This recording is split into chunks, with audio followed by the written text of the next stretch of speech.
update ng bayan, maasahan anumang panahon.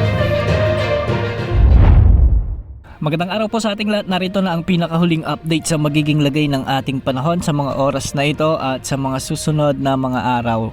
Lumakas na bilang super typhoon ang bagyong Nando at napanatili naman nito ang kanyang lakas habang kumikilos ng pakanluran, hilagang kanluran sa ating Philippine Sea. Huling namatan ang sentro ng super typhoon Nando sa layong 450 km silangan ng Apari, Cagayan. Taglay pa rin nito ang lakas ng hangin na umaabot sa 185 km per hour malapit sa gitna at pagbugsong umaabot sa 230 km per hour.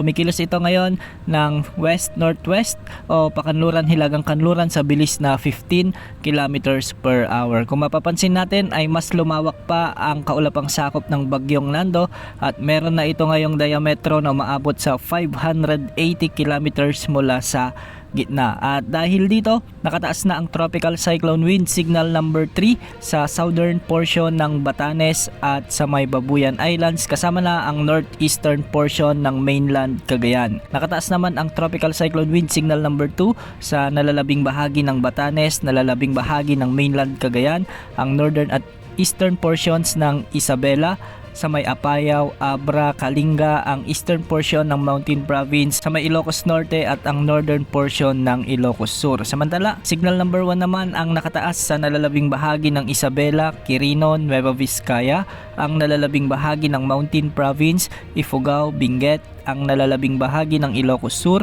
La Union, Pangasinan, ang northern at central portions ng Zambales, sa may Nueva Ecija, signal number 1 din sa may Tarlac, Aurora, ang northern portion ng Pampanga, ang northern portion ng Bulacan at ang northern portion ng Quezon Province kasama na ang Polillo Islands. Ang mga lugar na ito ay makakaranas na ng mga pag-ulan at pagbugso ng hangin dahil sa mga susunod na oras ay mas lalapit pa ang bagyong Nando. Asahan na itataas na rin ang tropical cyclone wind signal number 4 o signal number 5 sa mga susunod na oras habang patuloy ang paglapit ng bagyong Nando sa pagitan ng Batanes at Babuyan Channel. Base sa latest forecast track na inilabas ng Pag-asa, mapapanatili ng bagyong Nando ang kanyang lakas bilang super typhoon category habang ito ay papalapit at habang ito ay dumadaan sa pagitan ng Babuyan Island at Batanes Islands. Inaasahang makakalabas na ng ating area of responsibility ang bagyong Nando sa araw ng Martes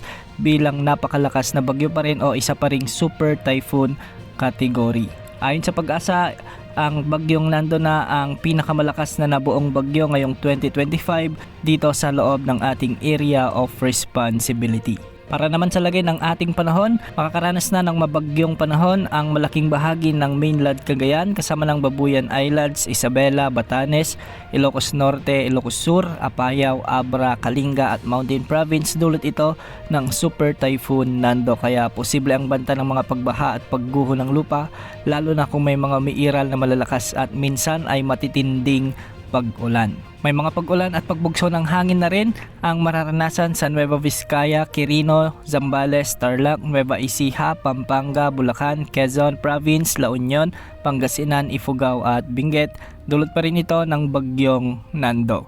Samantala, habagat naman na pinalalakas ng bagyong Nando ang magdadala ng occasional rains sa Metro Manila, Mimaropa, Bataan, Romblon, Antique at ang nalalabing bahagi ng Calabarzon. Kaya posible pa rin ang banta ng mga pagbaha at pagguho ng lupa. Samantala, magiging maulap naman ang mga kalangitan na may mga kalat-kalat na pagulan at thunderstorms dulot pa rin ng southwest monsoon sa Bicol region at ang Zamboanga Peninsula. At para naman sa nalalabing bahagi ng Visayas at nalalabing bahagi ng Mindanao, asahan naman ang bahagyang maulap hanggang sa maulap na kalangitan na may mga isolated rain showers and thunderstorms. Dulot naman ito ng southwest monsoon. Sa kasalukuyan may nakataas na gale warning ngayon sa mga baybaying sakop ng extreme northern Luzon, ang northern at eastern seaboards ng northern Luzon at ang western seaboards ng northern Luzon at ang eastern seaboards ng central Luzon. Pinag-iingat natin ang ating mga kababayan lalo na yung mga pumapalaot